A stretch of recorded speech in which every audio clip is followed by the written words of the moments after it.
Hello friends, welcome back to my channel. So today we will start communication in everyday life of Delhi University. It is a skill enhancement course. So without any further ado, let's get started. So in this course we will study 3 units. Number 1 is theory of communication. Unit 2 is reading skills. Unit 3 is writing skills. So let us start with theory of communication. Let us read first. The word communication is used to mean any activity in which information, emotions and feelings are conveyed from one to another. मतलब communication इस एक ऐसा means है या फिर एक ऐसी activity है जिससे हम कोई भी इन्फॉर्मेशन या हमारे इमोशंस और फीलिंग्स कन्वे कर सकते हैं. The word communication is derived from the Latin word communicare, which means to share, that is to share information, ideas, emotions, knowledge amongst people, to share meaning. It is also thought that Latin word communis, which means commonness, is another root word for communication. So like basically इसमें communication का like meaning बताया है या फिर ये भी बताया है कि कम्युनिकेशन वर्ड किन किन वर्ड से डिराइव हुआ है एंड किन लैंग्वेजेस से. Now communication is the commonest thing that each of us share with fellow human beings. तो लाइक कम्युनिकेशन एक ऐसी चीज़ है जो कि हम सब शेयर करते हैं, मतलब लाइक ये चीज़ हम सब में कॉमन है, that we communicate with each other. So from that perspective, both words communicare and communis are significant in providing meaning to the idea of communication. Whether we communicate or miscommunicate, communication has a significant role in our everyday life as we spend a lot of time communicating. So basically, whether हम communicate कर रहे हैं या फिर miscommunicate कर रहे हैं, communication का हमेशा एक बहुत important role है in हमारी life में, क्योंकि हम मोस्टली अपने थॉट्स फीलिंग्स सब कम्युनिकेशन के थ्रू ही करते हैं. We communicate with our friends, family, relatives, colleagues, employers and with many people we may not know very well and even with perfect strangers.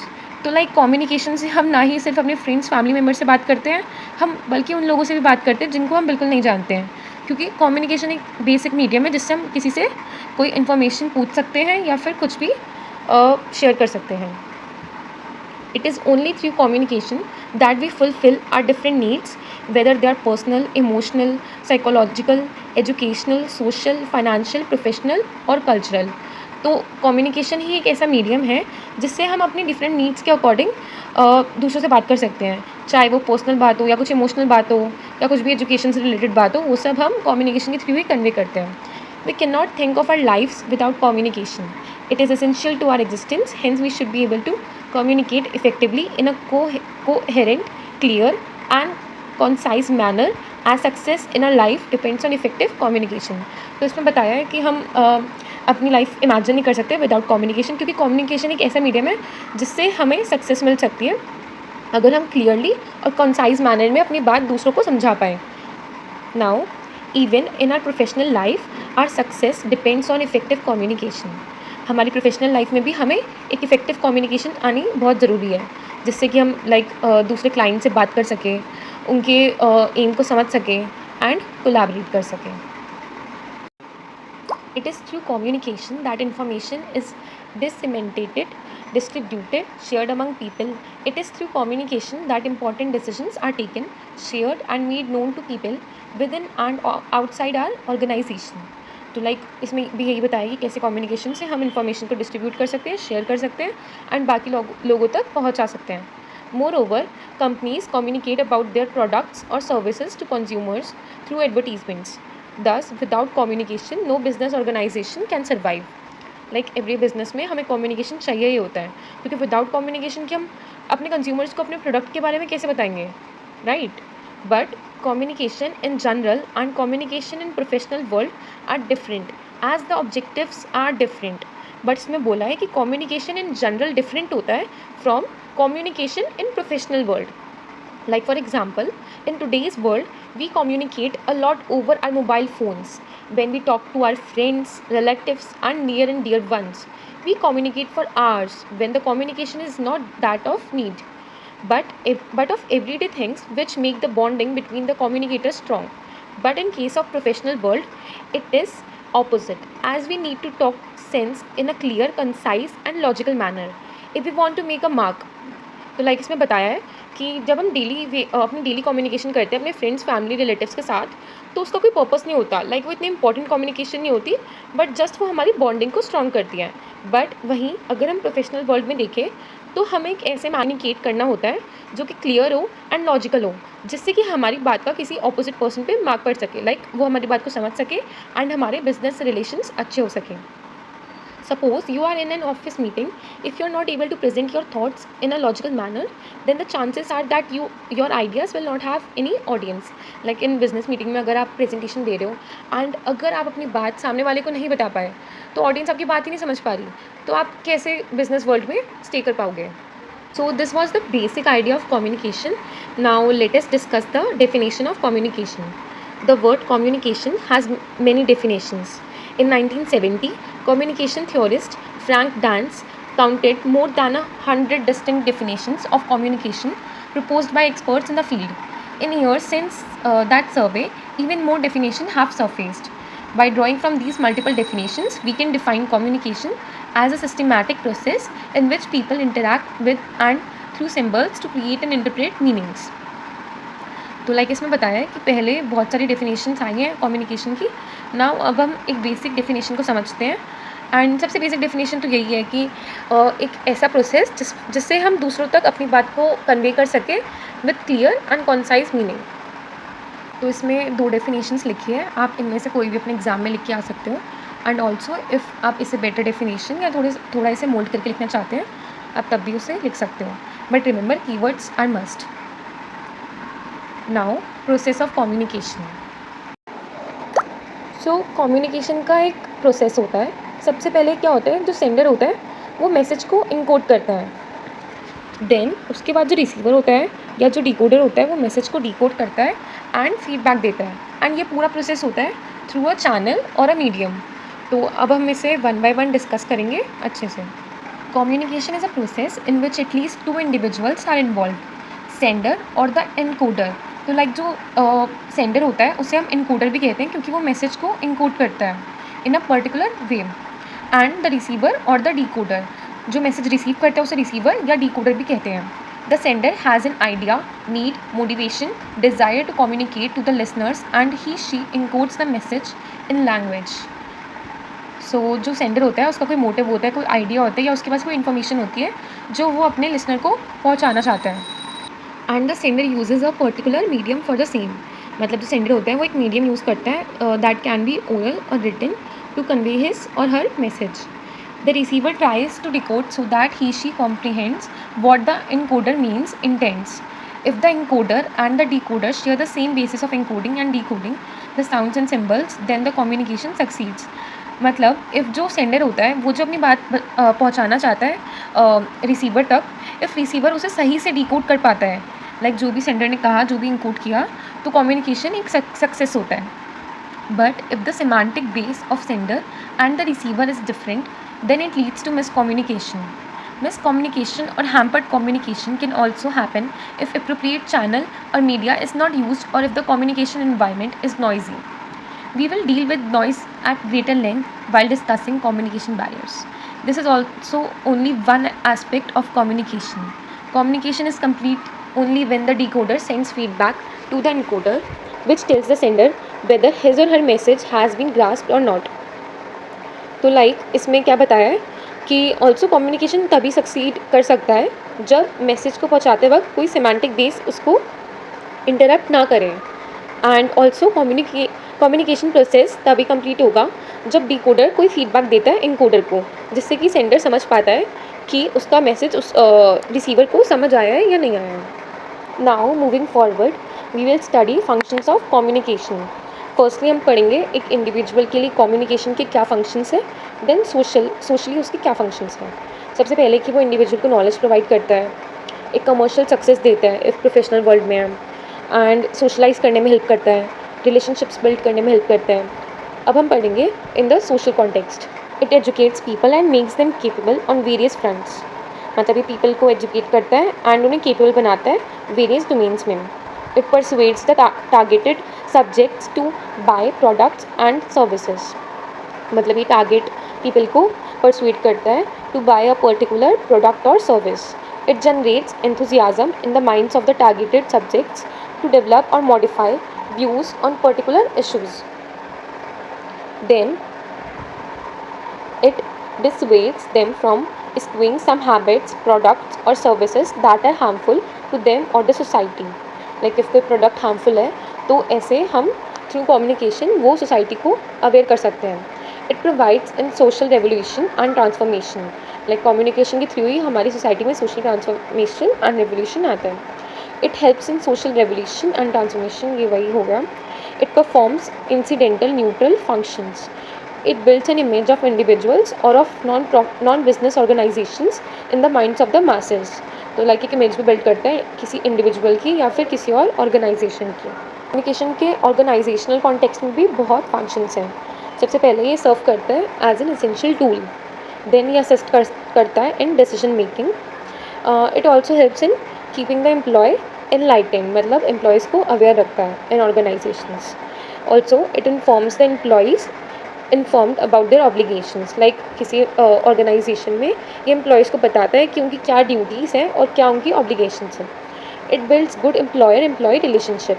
सो ये बेसिक मैनेजमेंट प्रोसेस में भी help करता है. It interacts with the members of the external environments. It coordinates employees action. ये employee के action से भी coordinate करता है. It promotes leadership effectiveness. It gives feedback to the lower class. It evaluates performances for control. Moving forward, we will study effective communication.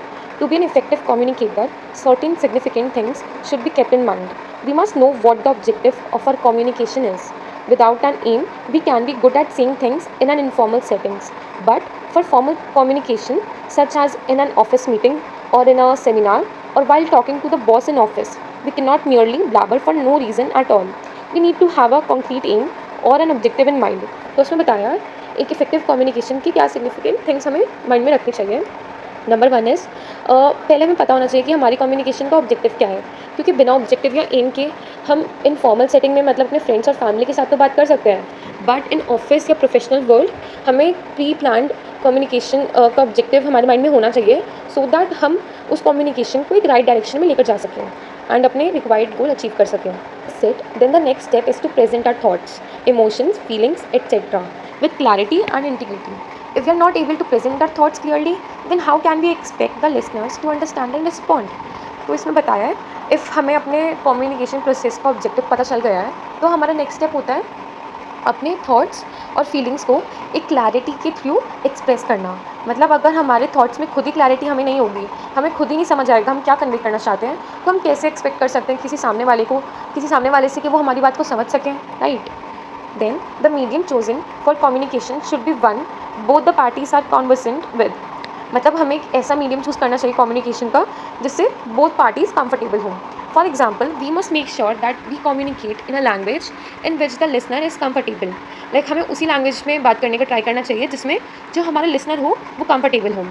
Moreover, we should also choose the medium depending on whether it is written or oral. Also हमें एक medium decide करना चाहिए कि वो oral हो या फिर written हो. फॉर एग्जाम्पल आप सोचो अगर आप कोई एम्प्लॉयर हो एंड आप अपने अनस्किल्ड एम्प्लॉयज़ को कुछ बात बताना चाहते हो and they are comfortable in Hindi language, right. तो अगर आप इंग्लिश में उन्हें बहुत टेक्निकल वर्ड्स यूज़ करके समझाना चाहोगे देन फॉर श्योर वो नहीं समझ पाएंगे. सो यही बताया है कि हमें कम्युनिकेट करते वक्त ऐसी लैंग्वेज चूज़ करनी चाहिए जिससे कि हमारे लिसनर अच्छे से उस बात को समझ सकें. N appropriate environment is also necessary for proper delivery of message. Without a proper environment, there is always a chance that the message will be misunderstood or not properly understood. मतलब communication के process के through ये बहुत important है कि जो हमारा environment हो वो एकदम फ्री फ्रॉम लाइक नॉइजेस ना हो उसमें एंड कोई इंटरप्शंस ना हो. लाइक इफ़ कोई दो लोग बात कर रहे हैं एंड इतनी ज़्यादा नॉइज़ हो या फिर कुछ बहुत लाउड म्यूज़िक चल रहा हो तो मिसकम्युनिकेशन होने के चांसेस होते हैं ना, राइट. तो वैसे ही इसमें बताया है कि कम्युनिकेशन प्रोसेस के थ्रू जिससे कि मैसेज अच्छे से डिलीवर हो सके एकदम नॉइज़ फ्री और इंटरप्शन फ्री इन्वायरमेंट होना चाहिए. Linguistic features such as tone, pitch, voice, pronunciation, appropriate gestures and postures, facial expressions, eye contact, dressing, etc. affect the oral communication process.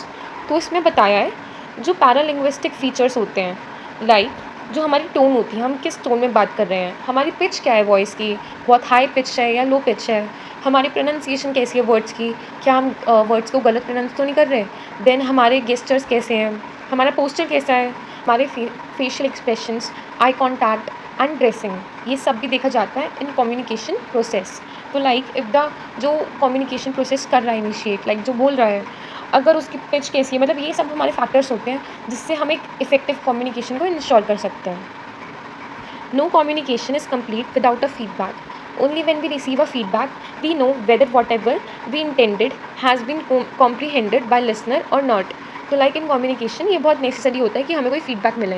If हमें feedback मिलेगा तभी तो हमें पता चलेगा कि वेदर जो हमारा लिसनर था उसको हमारी बात का मतलब सही से समझ आया या नहीं। कि जो फीडबैक हो वो हमेशा वर्बल फॉर्म में हो।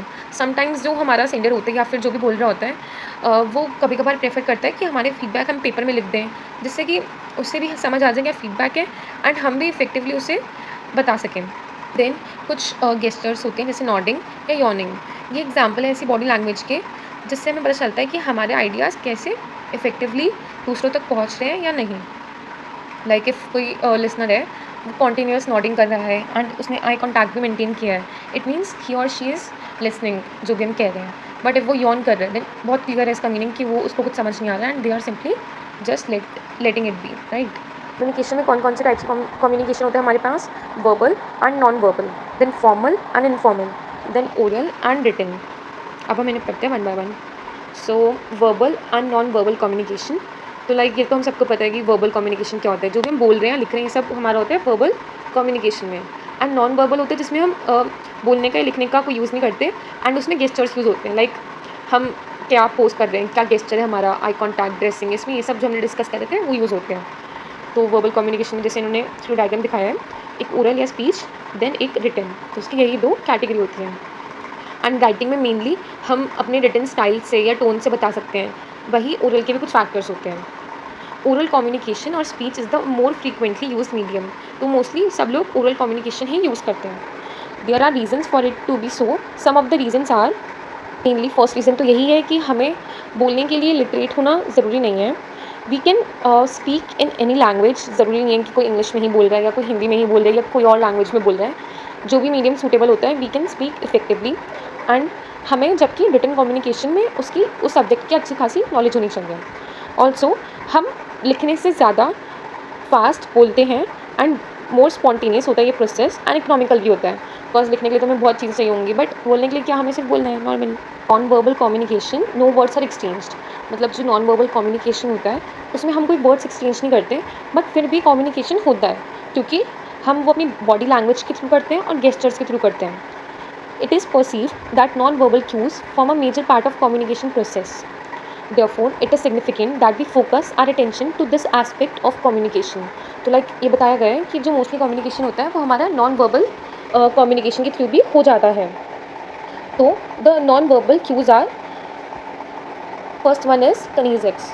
Kinesics is the study of body's physical movement for the process of communication. Body की जो फिजिकल मूवमेंट होती है for the process of communication उसे ही हम kinesics कहते हैं। That is the way our body communicates without words through various movements of its parts. तो हम बिना वर्ड्स यूज़ करें कैसे अपने बॉडी पार्ट्स के थ्रू कम्युनिकेट कर पाते हैं। For example, nodding one side communicates acceptance, मतलब इफ़ कोई अपना सर नॉट कर रहा है इट मीन्स कि वो एक्सेप्टेंस शो कर रहा है। Some body movements during communication are conscious whereas others we do unconsciously. Like कुछ जो मूवमेंट्स होती है वो हम कॉन्शियसली करते हैं, मतलब हमें पता है हम क्या कर रहे हैं, बट कुछ होती है बहुत ही स्पॉन्टेनियस और अनकॉन्शियस मूवमेंट। लाइक हम बात करते करते अपने हैंड के जो गेस्चर्स हैं कभी कभार वो बहुत अनकॉन्शियस होते हैं क्योंकि हम किसी पर्टिकुलर चीज़ को इतनी डिटेलिंग से समझा रहे हैं तो हमारे हैंड्स अपने आप ही मूव करने लगते हैं। The unconscious body movements are very significant pointers in interpreting the message. Now कौन कौन सी चीज़ें अब हम पढ़ते हैं उसकी। Personal appearance, or first impression matters a lot.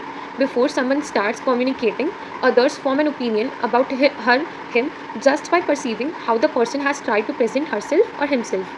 तो उसमें बताया है कि as a non verbal communication ये बहुत इंपॉर्टेंट होता है कि how the person is appearing. तो लाइक इफ स्टेज पर कोई स्पीकर आता है वो जब बोलना स्टार्ट करता है उससे पहले ही उसकी ऑडियंस एक जजमेंट बना लेती है कि वो कैसा है, लाइक उसके बारे में उसकी पर्सनालिटी देखकर वो जज कर लेती है। Appearance includes clothing, hair, accessories, cosmetics and so on. In today's context, the purpose of clothing has changed from fulfilling a basic need to expressing oneself. Second one is posture. अब हम किसी का पोस्चर देख के भी बता सकते हैं कि वो एक कैसा स्पीकर है या फिर उसकी पर्सनालिटी कैसी है, by seeing the way we stand, walk, talk, like ये सब से, right. Then next is gesture. अब वो कैसे गेस्चर्स कम्युनिकेट कर रहे हैं, like gestures are movements made by hands, head और face. Appropriate gestures supplement verbal communication and are also communication in their own right. Then is facial expressions. अब हम किसी की facial expression से भी किसी मैसेज को इंटरप्रेट कर सकते हैं. Then eye contact. Often our eyes communicate better than our words. Words become more powerful when the speaker makes eye contact with the listener. if जो speaker होगा, imagine करो अगर वो अपनी ऑडियंस से eye contact ही नहीं कर रहा, वो कहीं और देख के बोल रहा है, then हालिटी नहीं कर पाएगी, राइट. तो यही इसमें बताया. Now proxemics. Space or lack of it between the sender and receiver of the message also speak volumes. When one hugs someone, though no words are exchanged, but the warmth of the relationship can be felt by both. Like if कोई बहुत ज़्यादा sad है या फिर बहुत low feel कर रहा है, if the other person को, फैमिली और फ्रेंड को अगर हम हग करते हैं, तो एक वो और non verbal way of communication है, जिससे हम कोई वर्ड तो नहीं बोल रहे बट स्टिल हम किसी और को एक वार्म फील करा रहे हैं. एंड अभी हमें कुछ जोन्स बताए हैं कम्युनिकेशन के, जिससे कि हमें पता चले कि हमें कहाँ पे कैसी वे ऑफ कम्युनिकेशन का यूज़ करना चाहिए. तो ये आप पढ़ सकते हैं, ये बहुत सिंपल है. Then moving forward, coming to chronamics. How we manage our time communicates a lot about the kind of person we are. Like हम कैसे अपने टाइम को मैनेज करते हैं, ये हमारी पर्सनालिटी के बारे में बहुत कुछ शो करता है. The study of the use of time to communicate is known as chronemics. तो जो स्टडी होती है use of time to communicate की, उसे ही हम क्रोनेमिक्स कहते हैं.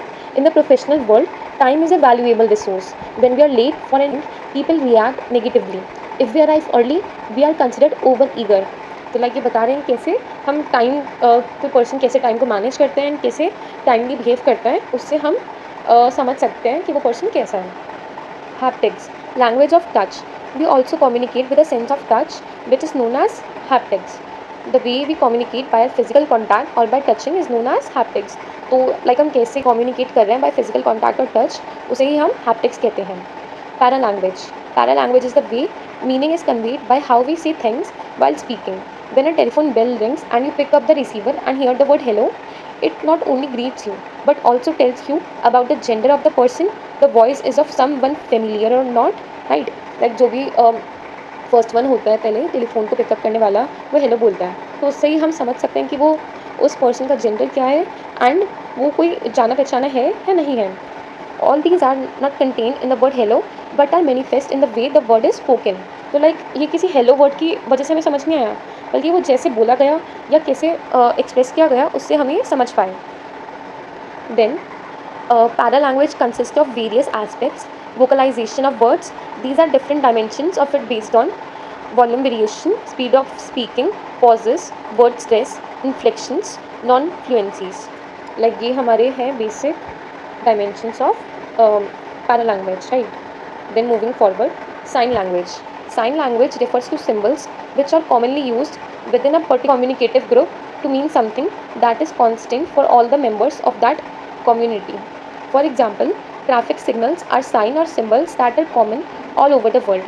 तो इसमें बताया है साइन लैंग्वेज सिम्बल्स होते हैं जो एक पर्टिकुलर कम्युनिटी यूज़ करती है to communicate. Like traffic signals हम सबको पता है, ये बेसिकली सिग्नल्स या सिम्बल्स होते हैं, बट इससे समथिंग सेम रहता है सबके लिए.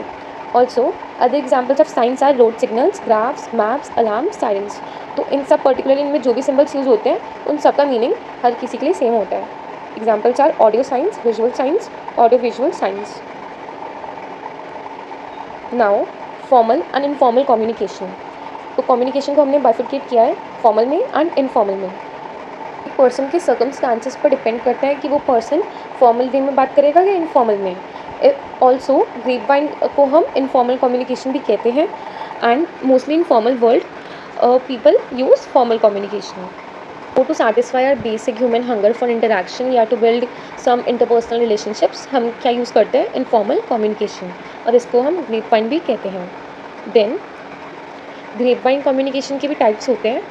Number 1 is single strand chain, then gossip chain, probability chain, then cluster chain. as we can see single strand chain में एक बहुत ही ordered process से communication को एक दूसरे के थ्रू भेजा गया है. then in gossip chain like एक पर्सन बता रहे हैं एंड क्लस्टर ऑफ पीपल सुन रहे होते हैं. देन इन प्रोबेबिलिटी चेन कोई भी रैंडमली किसी को भी कुछ भी बता सकता है. देन इन क्लस्टर चेन जैसे कि इसमें एग्जांपल गिवन है, पर्सन ए सेंड करते हैं message to B and C and then B and C further उसे आगे मैसेज को कन्वे करते हैं. तो ग्रेपवाइन कम्युनिकेशन के कुछ डिसएडवांटेजेस हैं, लाइक ये समटाइम्स इनएक्यूरेट इन्फॉर्मेशन कन्वे करता है, समटाइम्स मैसेज मिसकम्युनिकेट भी हो जाते हैं एंड कोई रिटन डॉक्यूमेंट नहीं होता for reference.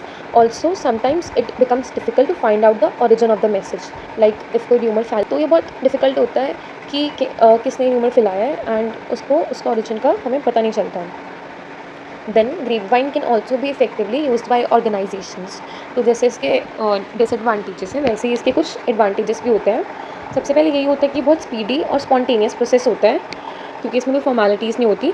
Then it is primarily an oral medium, तो ये बहुत इनएक्सपेंसिव होता है। ऑल्सो क्योंकि ये इनफॉर्मल होता है तो इसमें फीडबैक भी हमें बहुत ही अच्छा मिलता है। इसमें डिसीजन मेकिंग भी बहुत अच्छी होती है एंड ये फ्लो ऑफ इंफॉर्मेशन इसमें फ्लेक्सिबल होती है। एंड विद ऑल दीज हमारी इससे इंटरपर्सनल रिलेशनशिप्स भी बहुत अच्छे होते हैं। अब जब हम कम्युनिकेट करते हैं तो फॉर श्योर है कि उसमें कुछ बैरियर्स भी होंगे, तो let us discuss those barriers one by one. Classification of barriers to communication. Noise or barriers can be of two kinds. Number one is channel noise, number two is semantic noise. The difference between channel noise and semantic noise can be summarized as channel noise develops externally, whereas the semantic noise is internal to the message. Basically channel noise और semantic noise में क्या difference है? channel noise जो होता है वो externally develop होता है, मतलब जो outer noise आ रही है हमें उससे जो मैसेज को हिंड्रेंस पहुँच रही है वो चैनल नॉइज़ होता है, बल्कि जो सेमांटिक नॉइज़ होता है वो जो इंटरनल प्रॉब्लम है मैसेज में, इंटरनली जो नॉइज़ क्रिएट हुई है वो सेमांटिक नॉइज़ होता है। हिंदी है when there is any unwanted interference और snag in the medium of communication process it is termed as channel noise. तो आप ये डेफिनेशन पढ़ लेना एंड इसमें जो एग्जाम्पल दिया है वो आप मेंशन कर सकते हो। लाइक इसमें यही बोला है कि जो नॉइज़ी मार्केट है जैसे कोई, या फिर कोई बहुत मेसी हैंड राइटिंग है और जैसे कि हमारा लिसनर या जो भी पढ़ रहा है उस चीज़ को वो समझ नहीं पा रहा, तो वो हमारा चैनल नॉइज़ में आ जाता है। Then below are some of the causes with the example of channel noise. Channel noise के कॉजेज़ हैं और जो उनके एग्जाम्पल्स हैं वो हैं physical noise in the channel, use of inappropriate media, multiple transfer stations, information overload, fear of superiors, negative presumptions, communication selectivity. Now moving forward, poor listening is also the barrier of communication. तो poor listening में तो यही है कि the listener जो है वो सही से मैसेज को समझ नहीं पा रहा, तो वो एक चैनल नॉइज़ हो गया, या फिर कम्युनिकेशन की सिलेक्शन में कुछ दिक्कत है तो वो बिग बैरियर है। देन अगर हम कोई इनअप्रोप्रिएट मीडिया यूज़ कर रहे हैं, लाइक जहाँ पे हमें ओरल मीडिया यूज़ करना चाहिए वहाँ पे हम रिटन में वर्क कर रहे हैं, तो ये सब भी चैनल नॉइज़ में आते हैं। देन फिजिकल नॉइज़ में आ जाता है कि हम कहीं ऐसी जगह पे इन्वायरमेंट में बात करें जहाँ पे बहुत ही एक्सटर्नल नॉइज़ हो, तो वो भी उसमें आ जाता है। देन ये इसमें आप पढ़ के लिख सकते हैं इसमें। Then moving to semantic noise. Semantic noise can be defined as noise or barrier that is generated from within a message. Right? Like इसमें क्या है, जो भी मैसेज के within ही हमारा जो भी बैरियर आता है उसे हम semantic noise कहते हैं। तो हम इसके कुछ एग्जाम्पल्स और कॉजेज़ पढ़ते हैं। Number one is limited vocabulary. Sometimes कोई पर्सन है जो अपनी बात को बताना चाहता है बट उसके पास एप्रोप्रिएट वोकैबुलरी ही नहीं है अपने चीज़ को बताने की, तो ये बहुत डिफ़िकल्ट हो जाता है किसी लिसनर को अपनी बात को सही तरीके से समझाने में। अगर वो रॉन्ग वोकैबुलरी यूज़ करेगा तब भी जो मैसेज है वो मिस कम्युनिकेट हो सकता है। Incompatibility between verbal and non verbal language. सबके परसेप्शंस अलग होते हैं एंड सबका बैकग्राउंड भी डिफरेंट होता है, तो हम जो बताना चाहते हैं ज़रूरी नहीं है कि सामने वाला भी वैसा ही सोचता हो एंड जो हम जिस तरह हम उस चीज़ को देखते हो सामने वाला भी वैसे ही अज्यूम करता हो, तो इससे भी हमारा सिमेंटिक बैरियर क्रिएट होता है। Then wrong assumption and influences. Sometimes कुछ रॉन्ग असम्पशन की वजह से भी हमारा मैसेज गलत पहुंच सकता है। देन ब्लॉक कैटेगरीज और कैटेगोरिकल थिंकिंग। लाइक इफ़ हम किसी चीज़ में अच्छा परफॉर्म नहीं करते हैं, लाइक इफ़ हमारी मैथ्स बहुत वीक है, बट भाई अगर कोई स्टूडेंट हमसे पूछता है कि इसका सॉल्यूशन बताने को, तो हम स्ट्रेट फॉरवर्ड वो चीज़ को किसी और को डेलीगेट कर देते हैं या हम उस कॉन्वर्सेशन से बचना चाहते हैं, तो ये भी हमारा एक बैरियर क्रिएट करता है। Then emotional psychosocial unsettled state. अब हर कोई डिफरेंट इमोशंस फेस करता है, but like during any communication if कोई पर्सन ऐसा फील करता है या फिर कोई सैड होता है या बहुत गुस्से में होता है, तो वो भी ये सब चीज़ें भी कम्युनिकेशन को बहुत बुरी तरह अफेक्ट कर सकती हैं। तो अगर कोई पर्सन एक बहुत ही अच्छा कम्युनिकेटर बनना चाहता है, अपनी बात को इफेक्टिवली कम्युनिकेट करना चाहता है, तो उसे कुछ स्ट्रैटेजीज अपनानी चाहिए to overcome those barriers to communication. Now we will study the 7 C's of effective communication. The 7 C's of communication are completeness, बहुत ज़रूरी होता है कि इफ़ेक्टिव कम्युनिकेशन में कि हमारा मैसेज अपने में ही कंप्लीट हो। ऐसा नहीं हम कोई चीज़ इन्फॉर्मेशन शेयर कर रहे हैं एंड वो भी आधी अधूरी, तो वो क्या फ़ायदा उस चीज़ का, राइट? देन हमारा मैसेज बहुत कंसाइज़ होना चाहिए। ऐसे नहीं हम आलतू-फालतू की बातें कर रहे हैं। जो हम मैसेज दूसरों तक पहुँचाना चाहते हैं, वो एक ऐसे वे में पहुँचना चाहिए कि वो उनको अच्छे से समझ भी आ सके एंड वो एक इफ़ेक्टिव और शॉर्ट वे में पहुँचाया जा सके। देन कंसिडरेशन समझना चाहिए जो लिसनर्स हैं, उनका व्यू पॉइंट और बैकग्राउंड बहुत अलग हो सकता है। तो जो सेंडर होता है उससे अपना मैसेज को एक ऐसे वे में मोल्ड करना चाहिए जिससे कि सारी ऑडियंस उसके व्यू से एग्री कर सके, राइट? देन क्लैरिटी, सेंडर को अपना मैसेज एकदम एग्जैक्ट एंड अप्रोप्रिएट वर्ड्स के साथ ऐसे वे में कन्वे करना चाहिए कि दूसरे उसे अंडरस्टैंड कर सके, राइट? देन कॉन्क्रीटनेस, वीकनेस से मतलब है जो मैसेज हो वो ट्रस्टवर्दी हो, उसमें एकदम करेक्ट फिगर्स और फैक्ट्स का यूज़ किया गया हो। मतलब जो भी अगर हम कोई नंबर्स बता रहे हैं किसी टर्म्स के, तो ये नहीं कि वो हम गलत बता दें, बट हमें एकदम करेक्ट इन्फॉर्मेशन का यूज़ करना चाहिए।